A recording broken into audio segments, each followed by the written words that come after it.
a tattered fabric cover is what we see here, and this is pretty much the completed version of my cover for the Dephemerember event that is coming up. I believe we're going to get the prompts on November 15th, but don't quote me by that, of which is a collaboration sponsored by Louise Heinzel and Barbara at 49 Dragonflies. I participated for the first time last year, and so this will be my second year. Hello and welcome. I'm Teresa Conway-Hayes, and thanks for joining me on my channel today. I'm going to go ahead and put this to the side. I just wanted to put that out there to explain that I am making pockets for my Dephemerember journal. And I talked about these pockets last night on my video. My sewing machine decided to, it wasn't the sewing machine, it was the user. I let it run out of thread on the bobbin. And I thought, oh, I'm getting better at this. I can replace the bobbin with thread while I'm live on YouTube. No. Big mistake, wrong. So I gave up and did the sewing off camera. I have to do something here real quick. That chat box is coming up while I'm talking, and I don't like that. And I'm going to check my volume. Yep, it's working. Good. Last night it didn't work again, and it's always because my microphone is dead. Duh. All right, I'm still trying. Let's talk about what I did to decorate these since last night. All of these have been decorated. Little lace, little fabric labels that I printed out from probably a line dot arrow digital on fabric paper. Little thread, little lace, another little fabric label, and then this is a little flower from the last RV park in Idaho that we stayed at full time. Full time for us is 6 months at a time pretty much.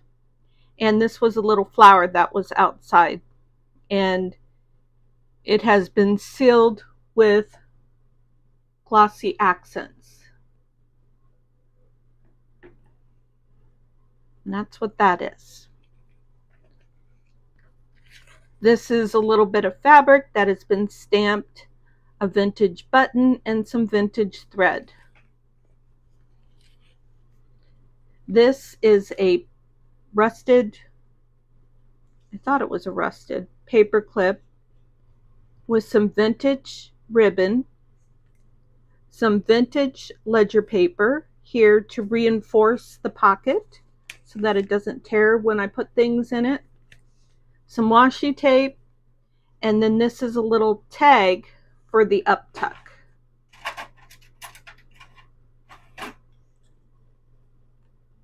Oh, started to get stuck.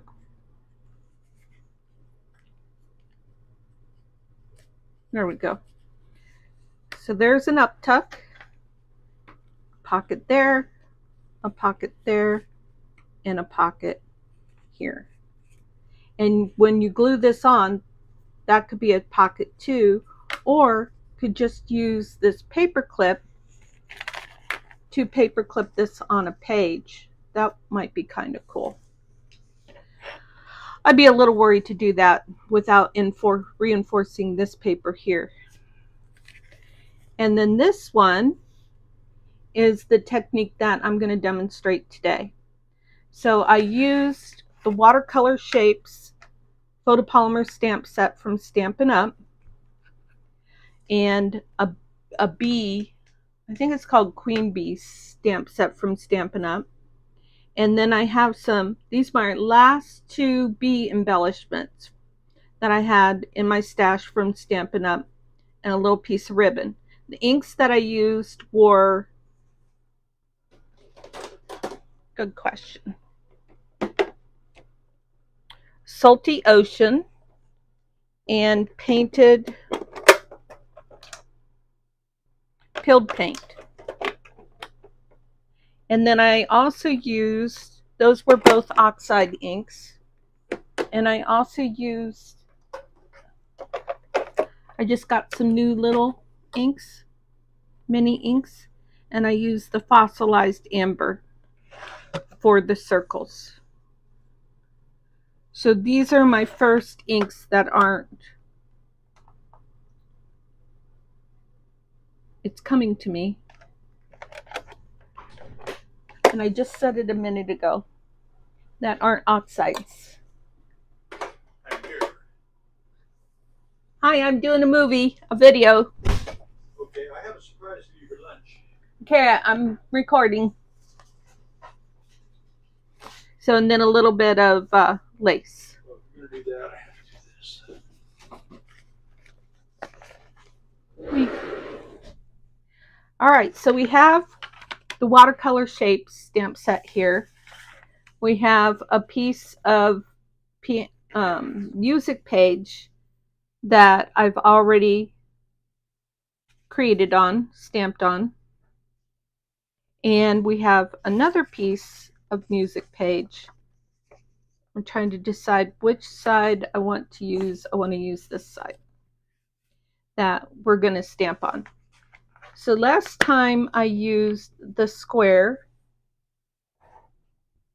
Just grab an acrylic block to stamp. My acrylic blocks are from Stampin' Up.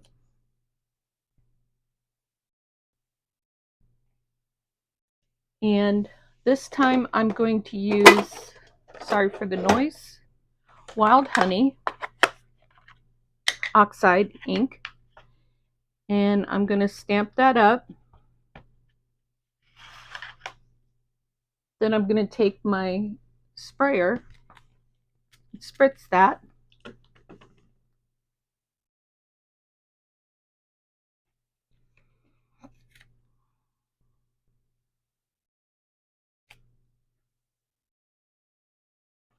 Spritz it one more time, trying to just use up that ink.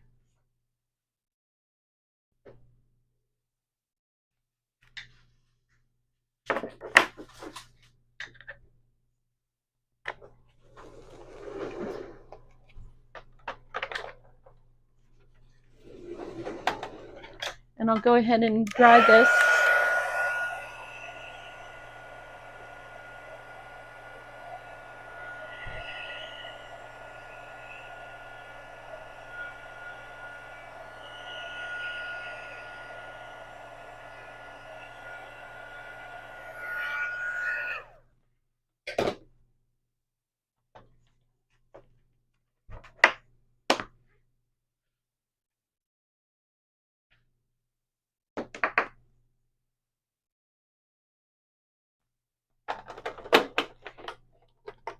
And now I want to use the distress inks that aren't oxides. How do you say that? How do you imply that you're using an ink pad that isn't an oxide? I don't know how to do that. And I'm going to use carved pumpkin. And I want to use, now I hope that you can see in here that my photopolymer stamps are kind of stacked on top of each other. They kind of move sometimes, or I just don't get them put away nicely. And I want to make this point because I read a post in the Junk Journal Junction Facebook group, and I'm not going to call your name out because, you know, I don't know you well enough to know if that might embarrass you or something. But I've never had the experience with my photopolymer stamps melting. And when I read your post, I thought to myself, is it possible that maybe some less expensive versions of photopolymer stamps, and maybe, just maybe, hi Craft Bazaar, nice to see ya. Maybe there's a difference between photopolymer stamps and silicone stamps. I kind of thought they were the same thing, but I was just entertaining ideas as to, because she showed a picture of her stamps literally looking melted. So there's no doubt that this is what she sees, so therefore that's the conclusion that she came to. But mine have never done that. So I'm not quite sure why she was experiencing what she's. And truly, my stamps have been in, how do I say that? Too hot of temperatures than what they should have been. Because I live in a travel trailer, and also, so I have storage. So some of my stamps have been in storage, and storage has no climate control. There's no heater, there's no air conditioning. So my stuff has gotten very hot, and it has affected my Stampin' Up stamp pads as a result of that. So let's get busy with the rest of this. Now I'm going to take this carved pumpkin,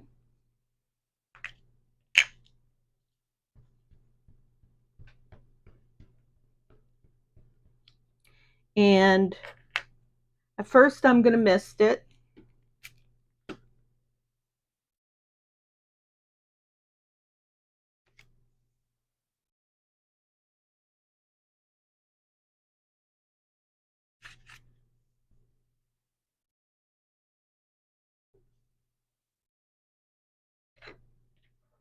And then I'm not.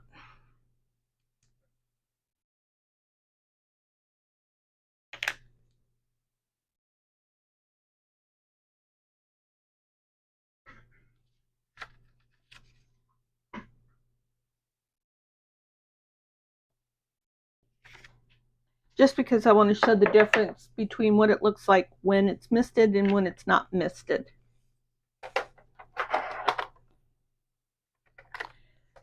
So I hope everybody's having a good day, and I hope that you will honor me or bless me by hitting that like button. And if you're not already a subscriber, I would be real honored for you to consider subscribing to my channel.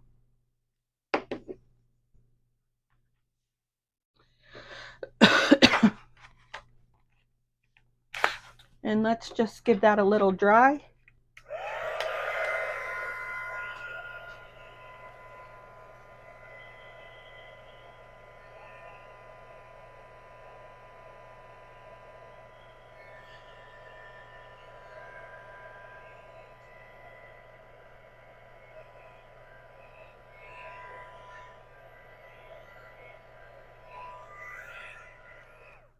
And then I like to take stamps, and I like to stamp over. But for this one, I actually am going to do something a little different first. You know, I just looked over in the living area, and my husband is down on the floor cleaning the floor with a scrub brush. Oh, actually, he's doing the throw carpet right now. But he was mopping before that. I've got to say, there's nothing more sexy than a man doing house cleaning. Just got to say that.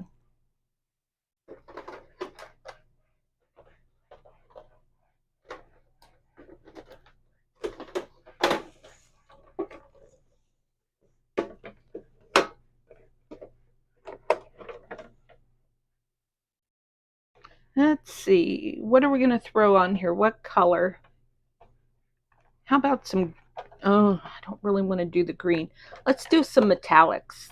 That'll be good. Hopefully they don't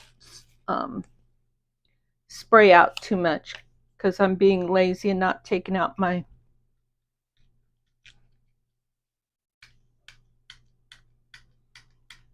Well, this one appears to be broke.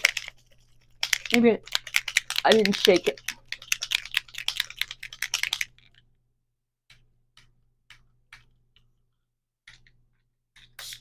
Ah, darn.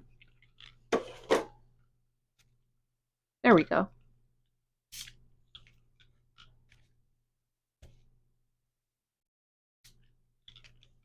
There, I like that. A little bit more there. Okay, and I do always wipe my nozzle. At least 9 times out of 10 I do.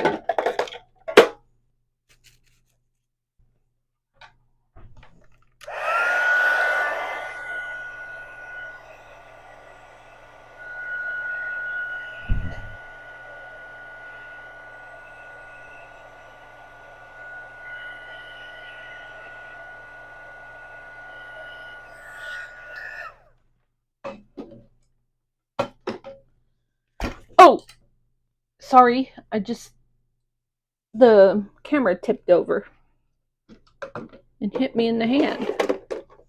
That's a first.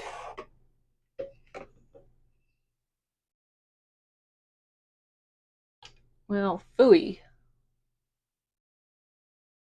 Making sure the camera's not going to fall out. What I got heavy.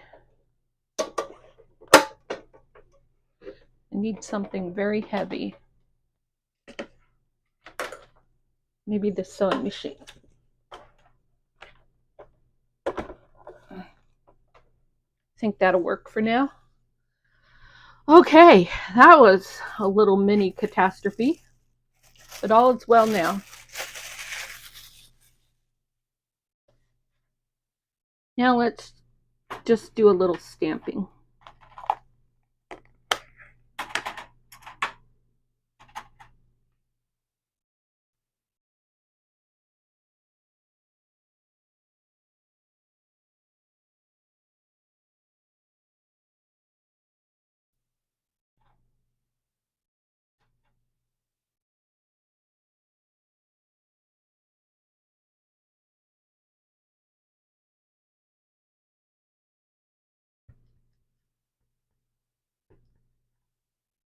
Oops.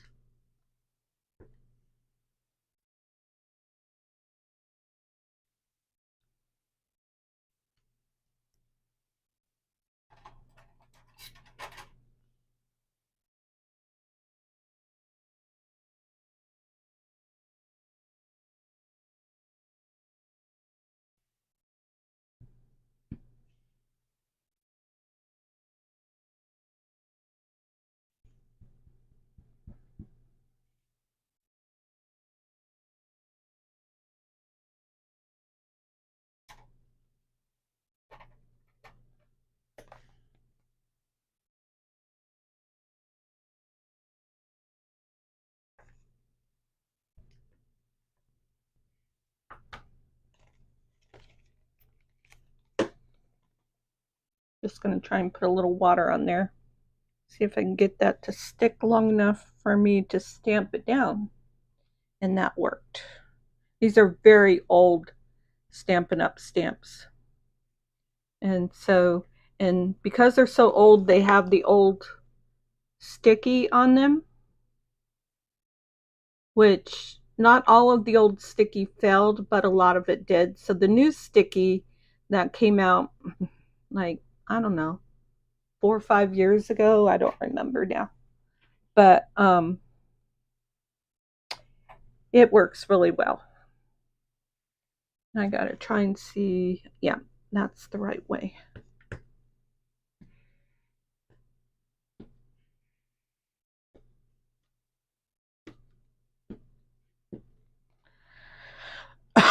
Okay, there's that.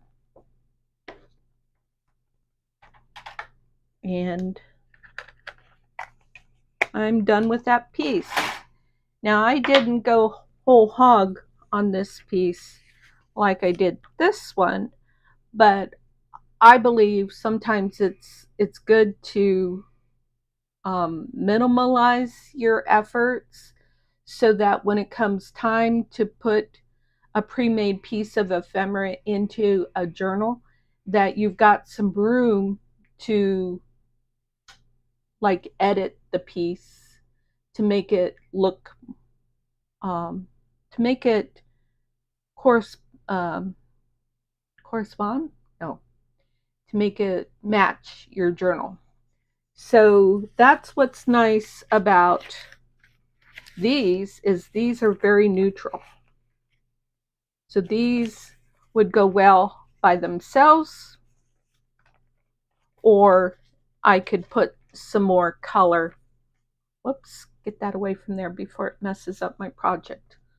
It's dangerous to have wet wipes on your desk sometimes, but I could leave these as they are, or I could put some more color on them so that it looks better with whatever journal that I'm using.